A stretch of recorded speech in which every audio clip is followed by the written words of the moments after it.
Oh gosh, dude. Megalos went from a cool deck to a deck that I don't even like to watch, Right. honestly. It's just like, It takes okay, them I got so it. long to do their turn.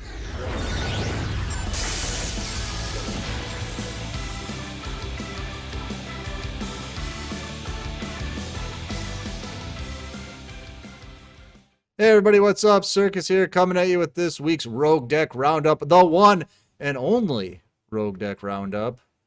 Yeah, well, let's say that while we can, right? That's right, the one and only, the original Rogue Deck Roundup.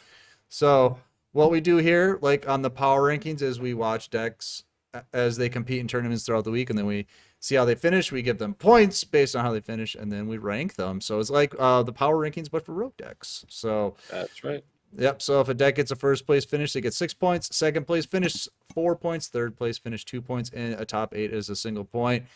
Of course, all the tournaments that we track have to have a similar format. That way we can compare and contrast them.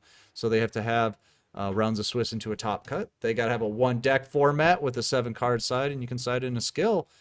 And the tournaments that did that this week are the Battle Phase Series, the Meta Series, and the Namikaze Cup. So there you go. It was a pretty good week for the rogue decks, I got to admit. It looked pretty good. A lot But of the weeks have victories. been getting better and better. It's the rogue deck renaissance, if you It will. is. It is completely. Yeah. So let's check this out. Let's get this going here. Da-da, da-da. Look at that. In first place, Woo! who could it be? 14 points. DDD. Wow, Followed by DDD. Yeah, Maggots. I'm sure that this week is a shocker for everyone. Firstly, that I'm surprised that Trimids did not do as well as they did last week, and that they did so poorly this week. Trimids, I Mm-hmm. thought that I saw so many Trimid decks this week that I thought for sure that they would be the best rogue deck of the week, and straight up, they were not. Didn't They happen. got smoked by DDD this week. DDD got a lot of wins where Trimids struggled to do so. We can take a look at its placings later. All right, but before we get to Trimids, why don't we take a look at the number one deck of the week? I never thought we'd be here, but here we are. It is truly the apocalypse. DDD and DDD, yeah, yeah. DDD. Here it is at the top, and it is so very shocking to me that DDD is here. And I didn't go into detail about it too much on the power rankings, but if I had to put the kind of deck that DDD is for people that are interested, it would be a combo deck. I feel like it, but Yeah? it is a combo deck where you need a lot of resources, right? Mm-hmm. And that's why we don't really see that in Duel Links, because straight up having 4 cards and only 2 of those cards at a time are ever going to really propel you into seeing multiple extra deck monsters at once. You don't really get to have a feel for how much you can do at once, because you're always limited by how many resources you can see at once. And also, the deck is not using a very powerful skill. Beat down is Beat kind of just down, like, yeah, that's pretty eh. generic. It's like, is there really nothing better? I feel like it's really bad if a deck has to run beat down, a skill that is severely nerfed. It is now once per duel. The boost Yeah, that's that is that terrible. you're probably going to be getting a 600 tech point boost, because even though DD did do very well this week, I cannot even count the number of times that they summoned three triple D monsters on the field on one hand. It did not come up very much, and this deck really just revolves around you getting out the one powerful one and taking advantage of how unprepared your opponent was for like the Bear Wolf or the Pendragon to come out and get its effect off. So that is a lot of what's making it powerful right now. Of course, I don't think this is going to catch on week to week. I think maybe people like Drain will still be playing it, but I don't think it's going to see an uptick in participation, unfortunately. It's a Well, very expensive deck. I kind of want to know what's different this week. Why 2 in 1 day, like on a Sunday? What changed? What happened? Did people just forget how to play against this deck? Have they not played against it? Like, what Well, happened that these guys made it not only into the top 8 or top cut, but they won 2 tournaments? I mean, what changed? A couple things. I want to say a lot of decks are straight up not running Floodgate, Canadia, stuff like that that prevents this Mm-hmm. deck from being able to do things like Synchro Summon. Deity Nighthowl, one of the most powerful cards in this deck. In the last meta, it was rendered basically useless because every deck was using 3 Phoenix Chain, 3 Floodgate, 3 Canadia. And I think the shift of a lot of decks to being OTK decks and control decks that don't revolve around keeping everything floodgated, controlling in a different way, Mm-hmm. kind of makes it so DDD has more room to flourish because the extra deck monsters, the first one, it doesn't always get removed from the field, floodgated. It may get Right. karma cut, still got to deal with that, but you do have more of an opportunity to make use of your big beaters and more of their effects because that is the big issue, right? They all of the DDD extra deck monsters have great effects, but they have great effects when you have two triple Ds, when you have 3 triple Ds, and they have a lot of trouble getting to that point. So, yeah. All right. Well, welcome to the top, DDD. May your Let's see if they can keep it up. enjoy the week. Enjoy the week of Yeah. sitting up on top. How about that? Mhm. Because right behind you in second place is Magnets, and they're a pretty good deck. Pretty And good deck. magnets have a their days are numbered, Are right? they? I do believe the Magnets days are numbered. Magnets have been heralded as one of the best rogue decks, one of the best Xyz decks in the Mm-hmm. new meta. But now actual Xyz decks are coming to the game. And Magnets' utilization of Xyz monsters, I want to say, is good. But I think these new decks, their effects are going to be even better than Magnets as a whole. Right. I want to say. Yeah, because Magnets is a very consistent deck, but we do see it falter in the latter stages of events against uh, decks with powerful disruption because Berserkion, while it is a powerful extra deck, not an extra deck, well, this is a powerful boss monster, it too is very vulnerable and it's easy for your opponent to manipulate how much you can get out of how much value you can get out of it if you are not careful.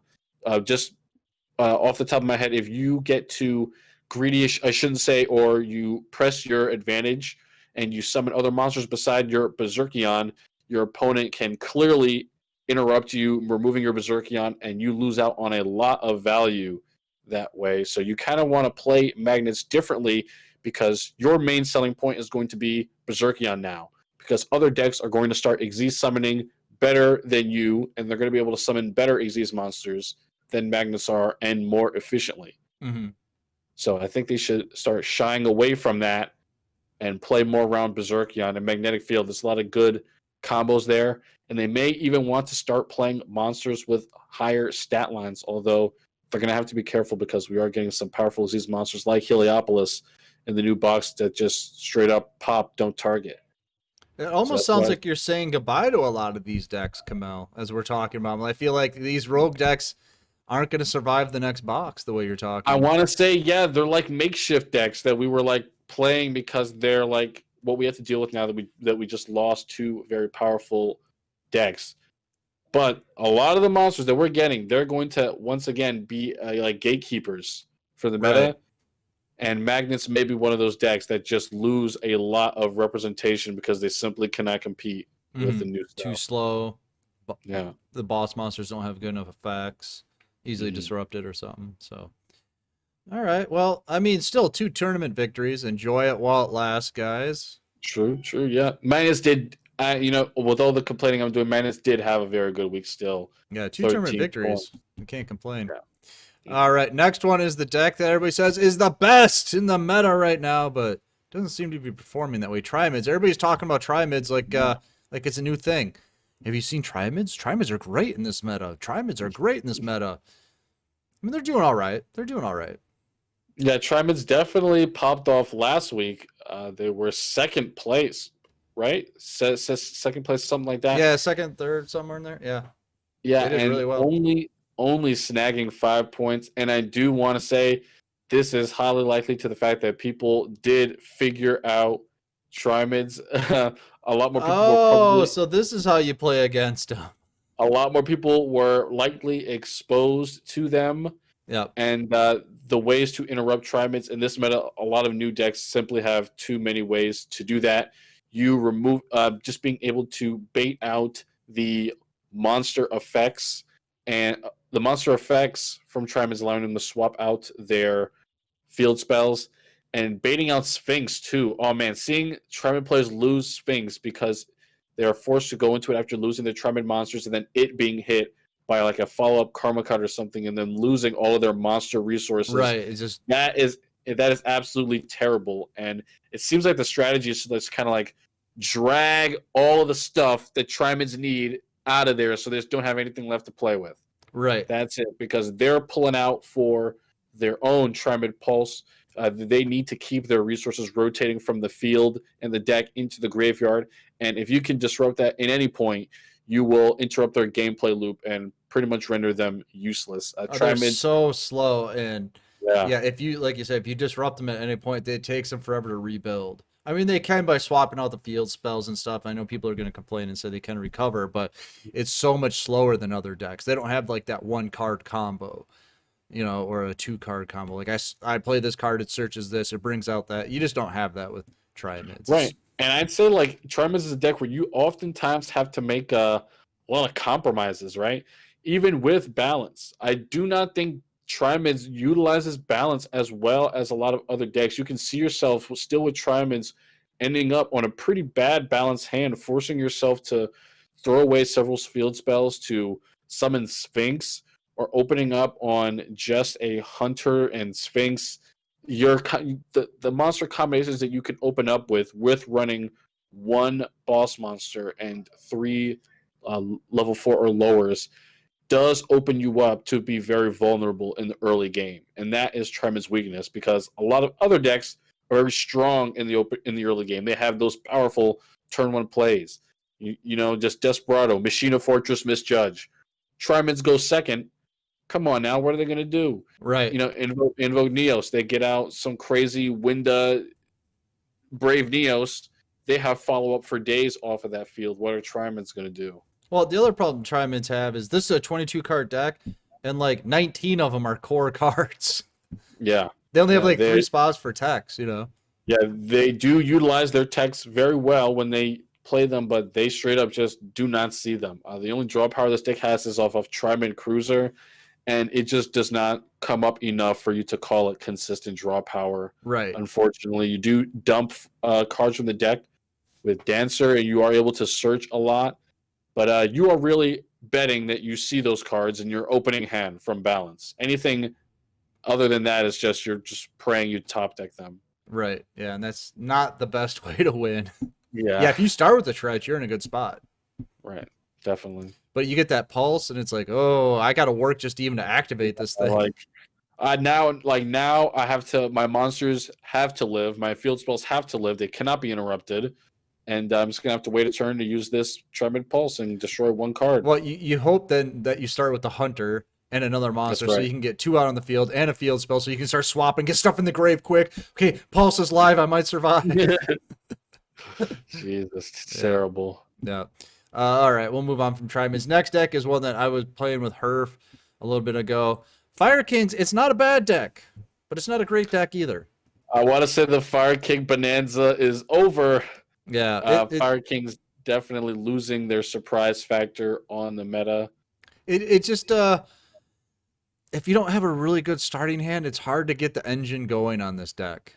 You know what I mean? Like, if you don't have like a good turn one, like Arvada with Barong in the grave and Garunix in the hand or something like that, you're in trouble. At a glance, Fire Kings is very consistent and very powerful, but you begin to see when Fire Kings break in tournaments, you begin to see, oh, they bricked because they were missing this, or they were missing this at this time. And a lot of the times where Fire Kings do pop off, like you said, they have Arvada. They're able to send Barong by a destruction effect, likely the Fire King Castle, and then by some other effect, they're also able to get Garunix as well in their chain. And then when you see Fire Kings at their height, that's when all 3 of those cards are in rotation. You're getting every effect, Oh, every then it's standby phase, disgusting. Then and it's you're just popping off. yeah. And that happens a lot, and it's very powerful. But the problem is, again, you do need that Exodia hand for that to happen. And a lot of hands with this deck, I'm not going to lie, the turn 1 play, Arvada set 1 back row pass. And that straight up sucks in this meta, even though Arvada is a very powerful monster with a monster effect negate, and it sets you up for your gameplay loop next turn. So it's extremely powerful, but it is not invincible. It's still susceptible to Fiendish Chain, Floodgate, any back row that can flip it down and render its effect useless. Anything that doesn't destroy it, a way for you to just straight up negate his effect. Just anything that can step Arvada is really going to limit how you can get into your gameplay loop. Remember, this deck wasn't a thing before him, so you are really going to have a tough time getting into your gameplay loop, cycling your Garunix and your Barong to search without Arvada making it onto the field every time. Yeah, and And you can do depending, that going. Yeah, go ahead. I was gonna say, depending on what your starting hand is too, because like he's got in this deck, he's got the spell that allows you to summon one from your deck if you don't control any monsters. It's a Yes, good, Onslaught. yeah, it's a good way to unbrick yourself. But if the rest of the cards in your hand are like 2 islands and a clash or something like that, or your dust tornado like he's got here, it's like, okay, I'm not getting into my loop anytime soon. Which I found a lot, like a couple times when Herf and I were playing, just before we did this video, it would be like we start 4 spells in hand, and it's just Now, like, what is that? What is that going to do? I did spectate this deck during Battle Phase Rising Sun, top 4, as you can see. And the main issue with this deck in this tournament was that too many times he opened unplayable hands, and the back row that he opened was not sufficient to protect his life points. Yeah. And a lot of people called him out for not running Battle and Boxer Veil. You can see he is playing 1, though, but it never came up in his entire tournament run. I want to say we spectated him maybe 4 or 5 times. Never once did he play Battle and Boxer Veil in all of those games. So I want to say almost that this deck needs more survival options because it needs more time to get into full swing. Yeah. Again, you have to see Arvada. So I would definitely be running 3. Again, he's running 2. I'm not sure why, but I would definitely be running 3 because you need to see that card. But you again, it's not enough to just see that. You need to see Arvada. You need to see Protection Backer. You need to see Fire King Island as well. Fire Kings are very good, but you do need an Exodia hand for them to pop off. Right, and that's the thing. It's hard to unbrick yourself. That's the whole thing, because a lot of times you're not playing balance or anything, so you could start with like exactly. I said, spells and traps, and then what do? There's no real way to unbrick yourself.